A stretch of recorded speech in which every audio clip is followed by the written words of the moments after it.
Hi, this is Lee Solden. I'm going to help you learn some Finnish. Start the lesson in a moment. First, I want to let you know that this video is part of my system to teach you Finnish. It's all free. The whole system's will be in the comments of this video. Just read that.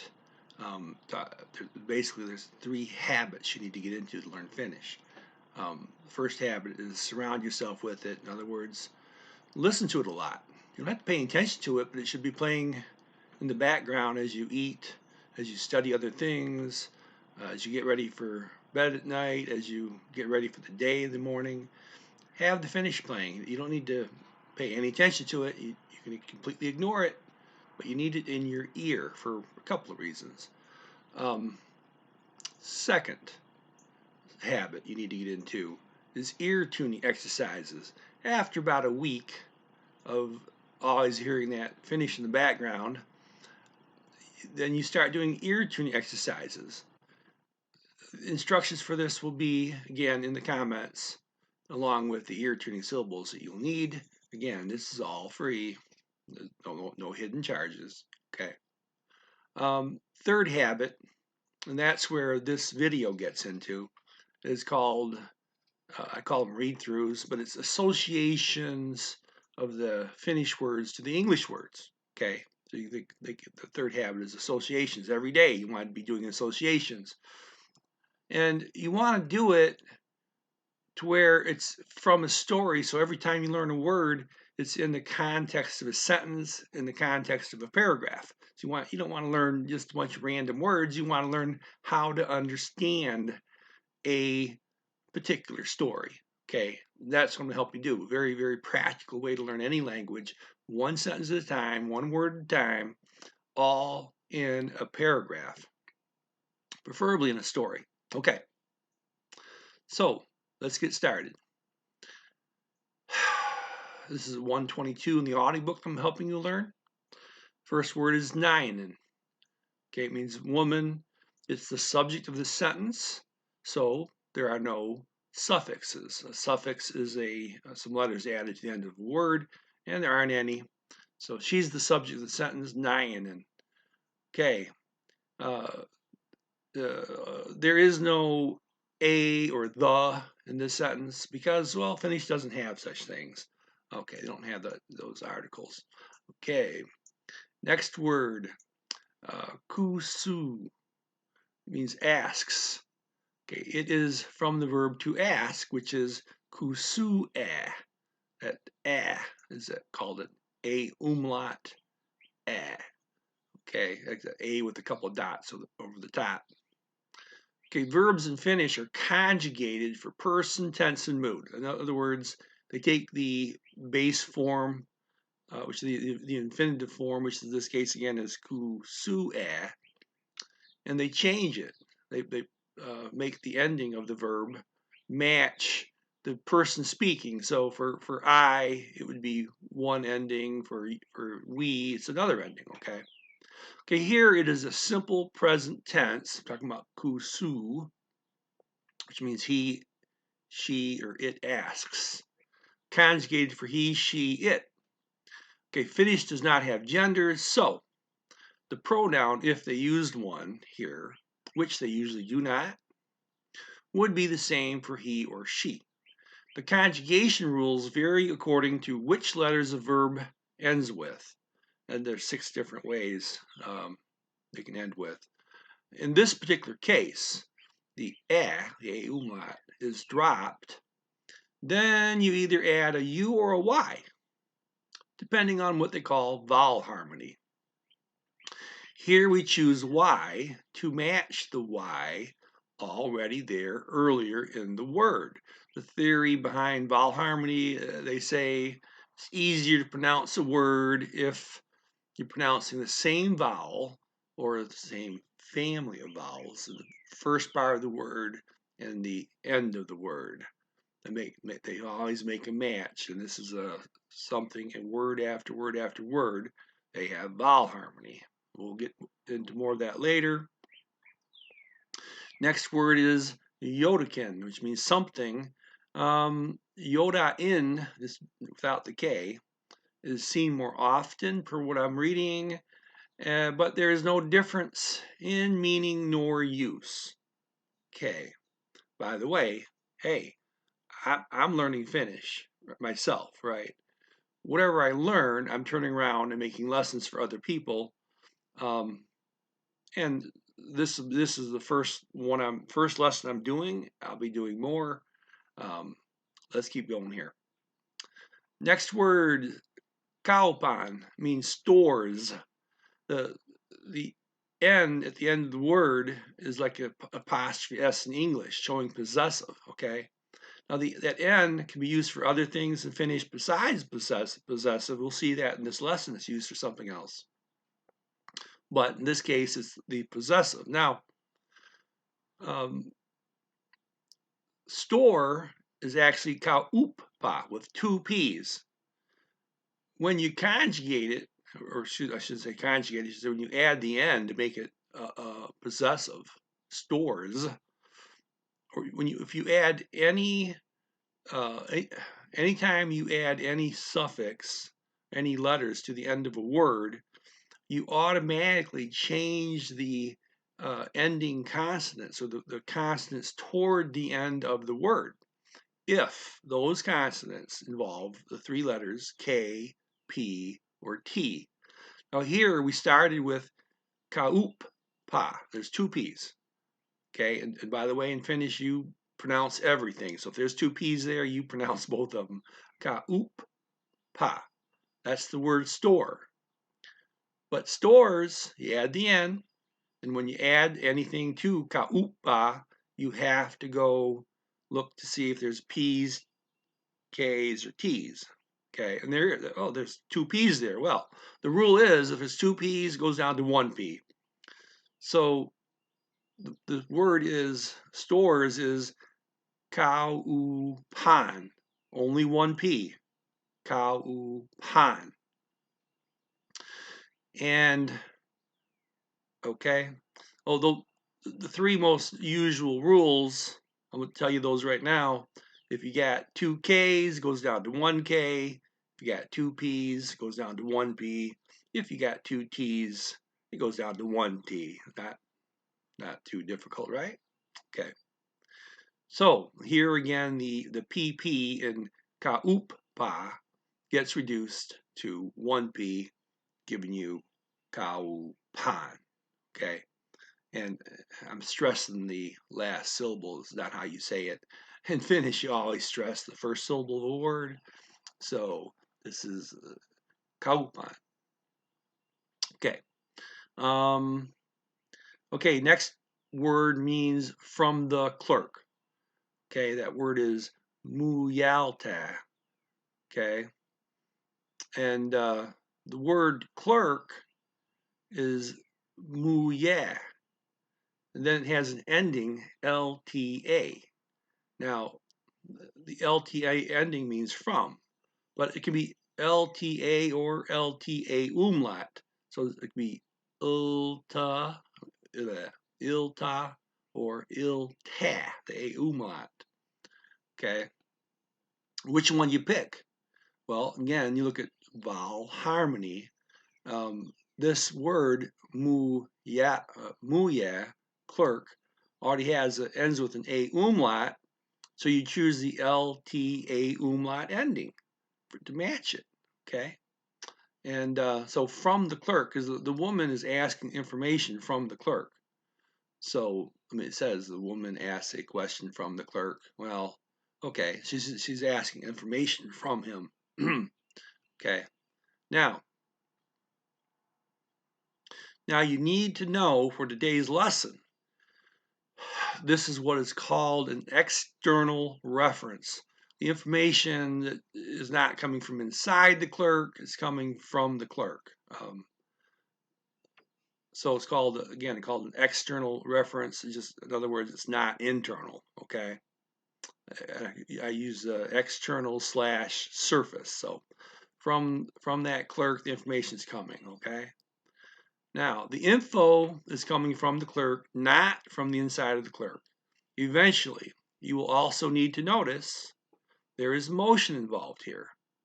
Okay, the info is going from the clerk, it's away from him, to the woman. So this is called the ablative case, and I got in parentheses motion, going away from, external / surface reference. Okay, next. Note, Kaupan Muyalta, that phrase means stores clerk. So the info is coming from the stores clerk. Okay. The next word, Kirya Kaupasa. Okay, Kirya is a book. The Kaupa in there, that's store again. So bookstore, Kirya Kaupa. And there's an ending, SSA, Kirya Kaupasa. Okay. The SSA ending means in. Okay. So again, Kirya equals book. Again, we see the word for store get modified when adding a suffix, in this case SSA, or SSA. Okay. Well, why do we choose? In this case, we choose SSA because Kaupa ends with an A, and so we're going to choose SSA ending that match the A that's already there in Kaupa. Okay, so and we choose SSA to match the A already in the word. Again, eventually, you will need to note this is a stationary situation, no movement involved. In other words, the action takes place in the store. It's no points moving from in the store to out of the store. It's all taking place in the store, so there's no movement involved. It's an internal reference. This is called the inessive case. No motion, internal reference. Do you need to remember this inessive? No, but yeah, it doesn't hurt to know that. You don't have to remember that. Just know that it's no motion, internal reference inside the store, and all stays inside the store. Okay, SSA. Okay, sentence 2. Okay, again, this starts on the audiobook at 1:30, and these notes, I'm actually reading from the notes I created for the video. All these notes will be in the comments of the video for you to reference. So all your notes for your read-throughs will be there for you already, which means you can just simply use my notes I wrote here for your read-throughs, or you can use this video to loop and ignore it mostly, but over time you'll get these associations between the Finnish words and the English words without you spending any time learning Finnish. You still have to do the rest of the read-throughs, so that means you go and you actually listen to the native speaker on this audiobook. Read it while you're listening a few times, close your eyes, listen a few times for understanding. Okay, let's keep going here. Second sentence. Minkä means which. Okay, it's a question word. You will shortly see mikä, which drops the N, which also means which, but where it could be translated as that. Here's the question word. Which book does the woman want to see? Okay, kirjan, book. You saw the word kirja equals book. Now it's kirjan. Okay, we have an N added. That's because it's the subject, the object of the sentence. Okay, so another use for an N to mark the object of the sentence, because the woman wants to see the book. Okay, she's the subject, the book is the object. Okay, then we have nainen, woman, so which book woman wants is halua. Okay, this is the verb haluta, to want, conjugated for he, she, it, simple present tense. Just note, it is not following the rules used for the verb kusua, to ask, which we saw earlier, because the ending letters of the verb are different. Again, there's 6 sets of rules for different ways a verb can end. All very regular. And let's see here. Next, nah, da, nah, da, to see. Okay, that's an infinitive form, to see. Okay, so altogether we got which book the woman wants to see. Sentence 3 at 136 on the video. First word, halawa isin. Okay. I would like is haluta again. And this is the would form of it. And this is for I. Okay. I would like. Now, haluta means to want, but in English we don't say I would want. When you're asking for something politely, we say I would like. Okay. And again, it's halawa isin. Now, not going to get into all the conjugation rules here on that, but do note that when you see an SI inserted somewhere in the verb, that means it's probably the would form. Halawa e sin. SIN in the end. There's including an SI. SI, again, is what's inserted to make the would form. Okay, and so let me see here. A form for conditional mood. Okay, keep going here. Vilkaista, to glance, or take a quick look at. Okay, this word, by the way, is pronounced Nilkaista. In the video, I'm not sure if that's some kind of pronunciation thing. Previous word ends with an N, and then they say an N for Nilkaista, although it's spelled with a V, Vilkaista. So, okay, something I have to figure out. Why usually it's a pretty darn phonetic language. It's the only time I saw any instance in this lesson where something was not phonetic. Next word, kirya. That's the AA as opposed to which is A. So you hold the longer. Kirya. Okay, equals book, but there's an A added from kirya to show that this is an object that will only be partially used. She is only taking a glance at the book. Okay, she's not going to read the whole book, and she's not going to sit there in the bookstore and read the entire book. She wants to take a glance at the book, see if she wants to buy it. Well, since she's only asking to partially use the object, they use what they call the partitive case. Partitive from the word partial, because she's only partially using the book. She's taking a glance at it. Okay. The partitive case is used for many things, as you'll eventually learn, but not in this lesson. The only time we use it here is for the case where partial use. Okay.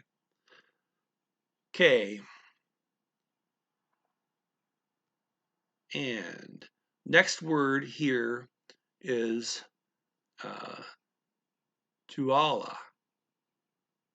Tuala. Over there. Okay. So she's saying, I would like to see a book over there. The last word is on the shelf. And that is hulule. Okay. A shelf is a hulu. Hulu. Hulu. Okay. That why I'm trying to say, I got to remember to tighten that up. You got to tighten your throat up. It's like a ooh, like a o sound, like in boot, but tightened up a little bit. And your tongue's up, bowed up, like you're gonna say e. So you're cutting the air off. So rather than a o and boot, it's more subdued. Ooh, ooh. Okay, hulu means a shelf, and we add an LLA ending, so it comes out to hulula. We're using the LLA umlaut ending. And now, again, when we add our ending LLA or LLA, we have to, for the on part, we have to match the letters that are already there in Hulu. But there is no A nor a umlaut in Hulu. But now I gotta give you a bit of a lecture on vowel harmony. Okay, so I'm just gonna read this again. A umlaut is added for vowel matching, for vowel harmony, but this time not quite as simple as before. So here's a quick lecture to clarify. Vowel harmony, every English speaker learns A, E, I, O, U are the 5 vowels. Key on that for a moment. A, E, I, O, U. Okay. E and I are called the neutral vowels in Finnish. They are not involved in vowel harmony. In other words, they have nothing to do with vowel harmony, E's and I's. So, for vowel harmony, completely ignore these 2 vowels, E and I. Okay, back to A, E, I, O, U. Removing the E and the I, you are left with A, O, and U. A, O, and U. A, O, and U are group 1. Those 3 vowels are group 1. These vowels are said with a flat tongue, nothing blocking the airflow. Ah, O, U.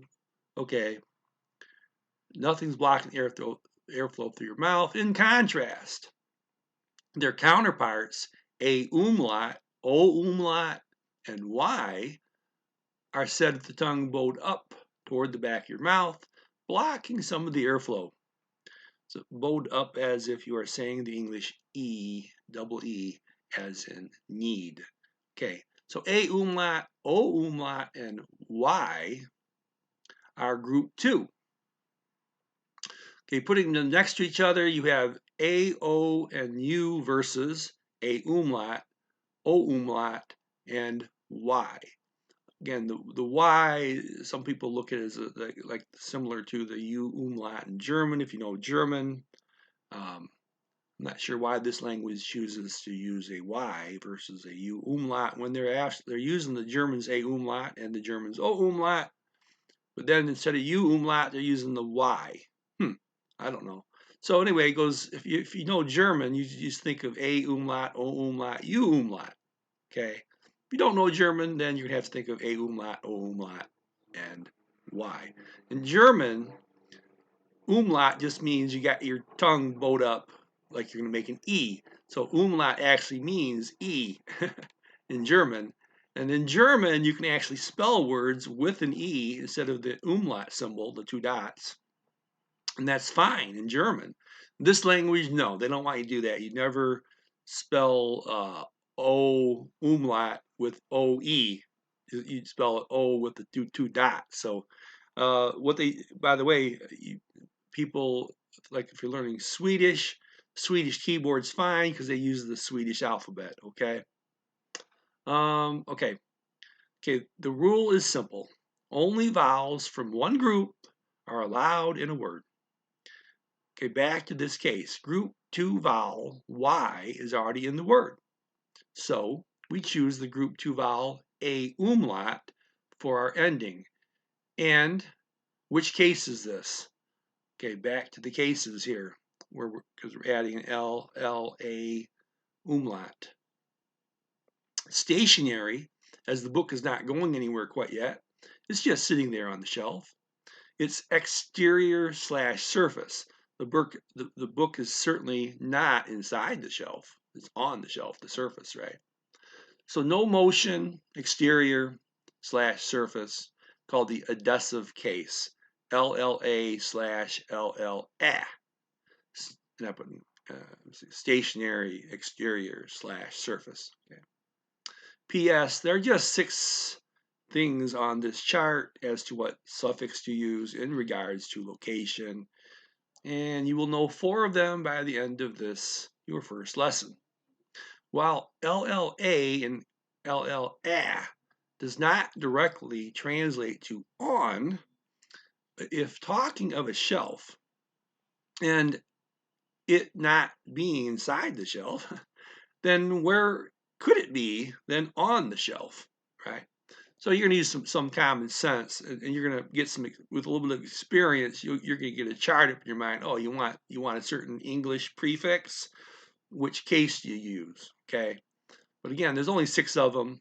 You'll get used to them, and I'm gonna call that the end of this video, and pick up next one. Pick up from here next time. Hey, if you like this sort of thing, like, share, comment, subscribe to my channel.